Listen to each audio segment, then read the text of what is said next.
Welcome to New Possibilities. I speak truth to power without fear.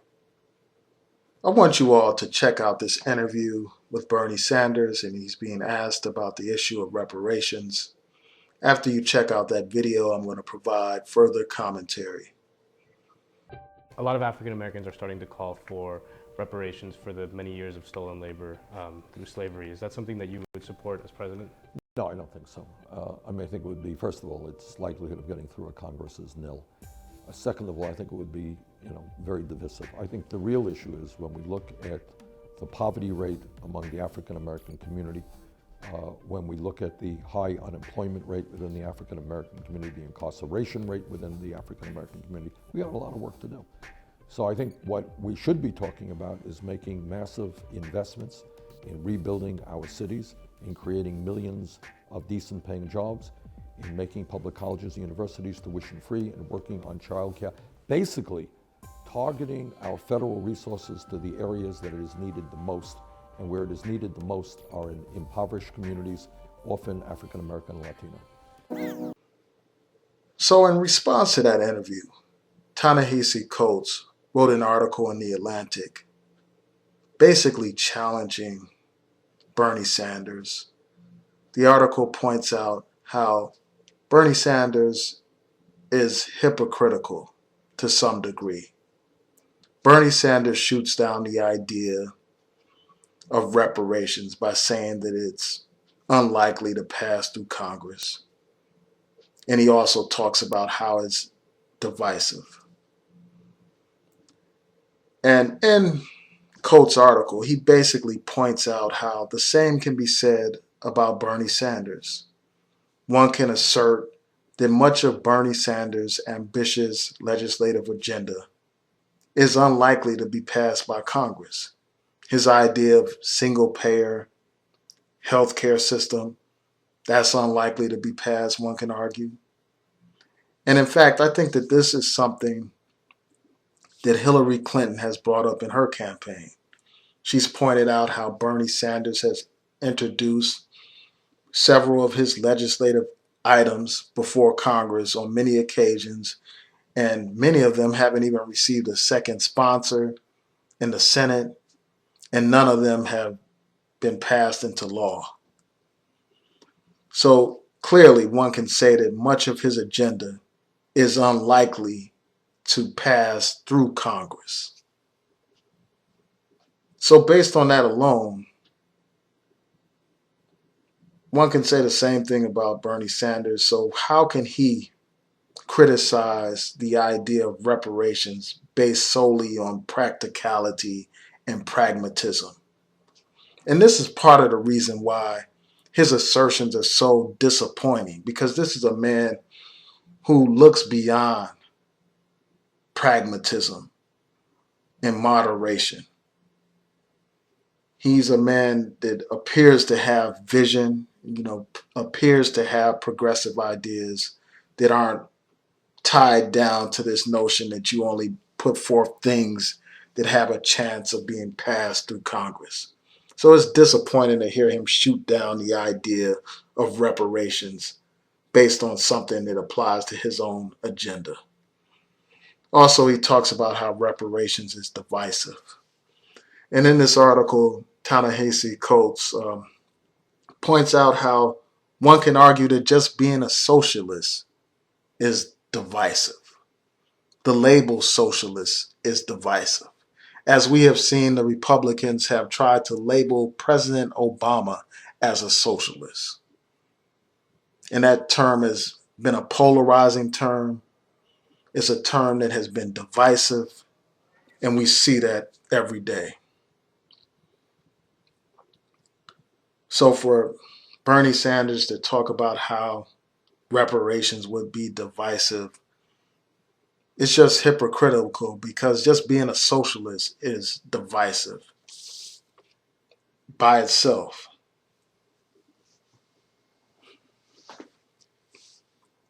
This man can't challenge pragmatism and then at the same time use pragmatism to shoot down an idea that's important to many black people, and that's the idea of reparations. people probably said the same things. They probably raised the same types of arguments to crush dreams, to crush aspirations, to crush the ideas that were later implemented into law during the civil rights era. I'm sure people said your chances of getting a civil rights bill are slim. They probably said your chances of getting the Voting Rights Act are slim. Your chances of getting other civil rights legislation passed is slim. They probably said that at one point, but those laws became reality. And I'm sure for years people said the idea of a black president is unimaginable, is impossible, is a fantasy. But today, a black president is in the White House. The idea of a black presidency is a reality today. I'm sure that there were people who said that apartheid in South Africa would last forever. And that came shattering down when Nelson Mandela walked out of jail and became the president of South Africa. So history is often made by those who have vision. And if this man can have vision on class issues, then we need to challenge him and all other politicians to have the same type of vision when it comes to issues of race. If they can't have that kind of vision when it deals with racial issues, then they don't deserve our vote or our support. Period. In his article, Coates points out how class is not enough. He talks about how educated African Americans receive less wages than their white counterparts. So these people are of the same class. These people are of the same economic background. They have the same level of education, but black people receive less wages. And the same is true when it comes to wealth, when it comes to health, when it comes to all types of issues. And we have to understand that the problems of racism predates, just racism in general predates capitalism. So the notion that capitalism is the sole source or creator of racism is ridiculous because racism has been with us before capitalism. And even if you say that the current form of racism that we have in America is rooted in economic exploitation, the fact of the matter is racism has developed a life of its own. It has developed a life of its own. And as Frantz Fanon pointed out in his book, The Wretched of the Earth, he says this. He says, the cause is the consequence. You are rich because you are white. You are white because you are rich. This is why Marxist analysis should always be slightly stretched every time we have to deal with the colonial problem. So a straight class analysis is inadequate when addressing the problems plaguing black people. And this brother Coates points out how reparations is an indispensable tool in ending racism. It's not just a tool, it is the tool. And that's what people don't understand. They don't understand, and they think, I was listening to this political scientist, Adolph Reed, basically suggested race should be secondary to the class issue. And I just think that that's ridiculous. I think that race needs to be first and foremost in our analysis. Because when you look at the issue of class in America, you see that these workers, the white worker who's supposed to be in solidarity with his black brother worker, you see that white worker is often the most racist member of society. You see that white worker is the one rallying and supporting somebody like Donald Trump. You see that white worker is a member of the KKK or skinheads or some other kind of hate group. You see that in history, the white worker is the one that strung us up in the trees, lynched us, and burned us at the stake. So this idea, this utopian idea of workers of the world uniting is a joke. And the bottom line is all we have is us. No matter what kind of society you're in, the black people are at the bottom rung of that society. Whether it's a capitalist society, whether it's a socialist society, whether it's a Christian society, a secular society, a Muslim society, black people are at the bottom rung. And that's why black people need to put their race first and advocate for black people first and foremost. I don't have any problem with coalitions, but we need to put our interests ahead of all other interests. And that's something that these people like Adolph Reed just don't understand. They just don't get it. Now, in response to Coates' article, Killer Mike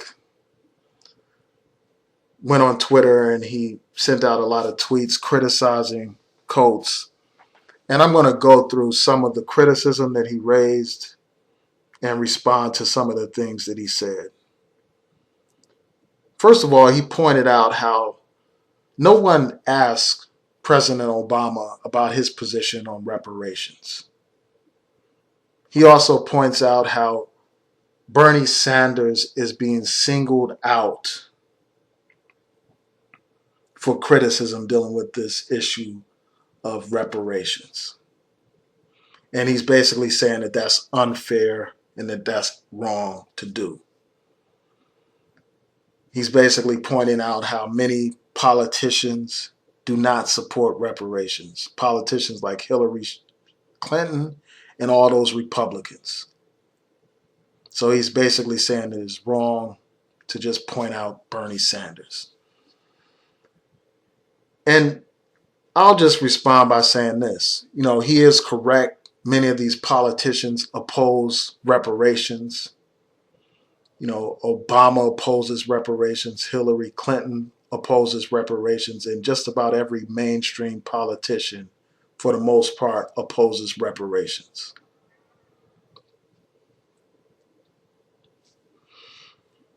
And that's a problem. I mean, it's a problem that you have a black president in the White House. He's been in there 7 years and he's going on his last year. And nobody has demanded that he support reparations. There are no political groups putting pressure on that man who is in the White House right now to support reparations. And that's a damn shame. We don't know if there'll ever be another black president in our lifetime, and this is going to be an opportunity lost because no one put pressure on this guy. You know, people were just so happy to see a black man in the White House that they just tolerated anything. They were just happy to see a black family, and they didn't put any pressure at all on this man. And the pressure that they did apply, it was very light. It wasn't intense. So it's hard for people to really take someone seriously talking about Bernie Sanders not supporting reparations when these same people didn't say a damn word to Obama about it. These same people didn't put this kind of pressure on Obama about that. And he's a black man. And you would expect a black man, an African American, to support reparations for black people. So I understand that point very well, and it's a valid point. but it doesn't address the issues that Coates raises in his article. It doesn't go to the substance of his arguments, and for that, it falls short. But I will say this, there is a difference between Bernie Sanders and these other politicians, and there's a difference in his reaction. Bernie Sanders was not diplomatic in his reaction. He was dismissive, he was abrupt, he was short. He just said, well, no, and then he proceeded to make some dismissive comments about reparations. He did talk about things that he does support that will benefit black people. He did talk about targeted programs for black communities. And because of that, I won't dismiss this man. I won't say that I won't vote for him at all or I won't support him. And right now, I have not taken a position on which candidate that I will support for president. But I think that it would be foolish for someone not to vote. And I'll go into that a little bit later. But I think that it would be foolish not to vote simply because of this issue. I don't think he's a racist or anything. I just think that his attitude was dismissive. I don't think that he thought it out. I think that he could have been more diplomatic. And that's the way Obama was when he was asked about this question. And that's the way Hillary Clinton was when she was asked about this question of reparations. They were more diplomatic. They had a smoother transition to the other issues that are of importance to the black community.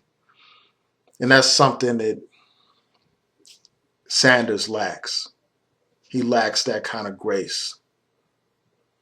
And that's why he's under pressure right now. Plus, he's under pressure because this man presents himself as some kind of progressive, as somebody that is a true revolutionary in a sense. He's the one that called for a political revolution, if I'm not mistaken. So people have greater expectations from this man. They expect this man to be genuinely concerned about black issues since he presents himself as such a progressive, since he talks about how he marched with Martin Luther King. So we have higher expectations from this man, just like we had higher expectations from President Obama. So I will conclude on this note, and that's this point. I'm going to make this point real quick. I think that it is important for us to push all candidates to support H.R. 40. And before I elaborate on that, I just want to return to Killer Mike. I see that he is serving as a surrogate for Bernie Sanders. And even that political scientist, Adolph Reed, in a sense, is serving as a surrogate for Bernie Sanders. I was listening to Boyce Watkins talk about how we need to avoid playing the role of the surrogate. And I agree with him to a degree. I don't think that black people should just be mouthpieces for these political candidates. I don't think that we should be mouthpieces for these politicians. Instead of being mouthpieces and surrogates for these politicians, we need to apply pressure on these politicians. We need to use our influence to demand that these politicians support our agenda. And that's what Killer Mike should do. Killer Mike pointed out in his tweets how he supports reparations. So why not use your celebrity to pressure this man to support H.R. 40? We need to demand that all candidates support H.R. 40. And H.R. 40 is a bill designed to start a study, an investigation of the question of reparations. Now, Bernie Sanders, like I said before, I don't consider him to be a racist by any stretch. He is progressive. He did say that he thinks that there should be an apology for slavery, but an apology is not enough. We need reparations. That's what we need. Many financial institutions benefited from the enslavement of black people. Those institutions are rich and powerful today because they profited from the enslavement of our ancestors. Whether we're talking about banks, whether we're talking about insurance companies, whether we're talking about wealthy families, and even the government itself profited from the enslavement of black people. The federal government used enslaved Africans to build the Capitol and other sites. The federal government profited through taxes on the enslavement of our ancestors. The federal government made slavery possible. So the federal government itself is indebted to black people. That is a debt that can't just be swept up with some overriding policy designed to address all people, even those who aren't slaves, who didn't have ancestors who were enslaved. We need a program that's designed to pay the debt that is owed to black people, a debt that has resulted in our still second-class citizenship status today in this country, a debt that has resulted in the wealth disparity in the black community and our overall condition in this community, in this society. There's a need for reparations.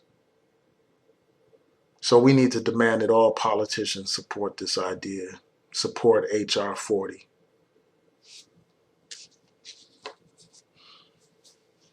But I will say this before I go.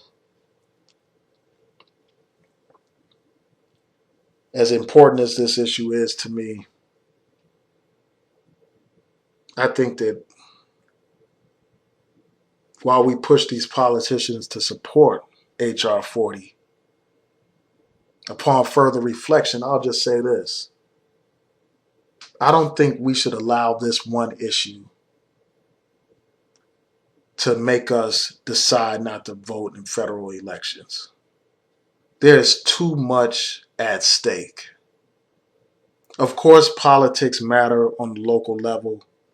They are very important on the local level and arguably more important on the local level. But politics also matter on the federal level. The president decides what kind of Department of Justice we'll have.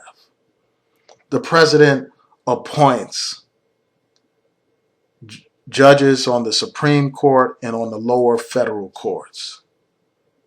Those judges make all kinds of decisions that directly impact our lives on every single kind of level. There are important cases pending before the Supreme Court now, cases dealing with affirmative action and other important issues that will determine what kind of opportunities our children have, what kind of opportunities we have. So we can't afford to sit out any federal election. What we need to do is mobilize, organize, and push our agenda hard. Push it to all these candidates, regardless of what party they belong to.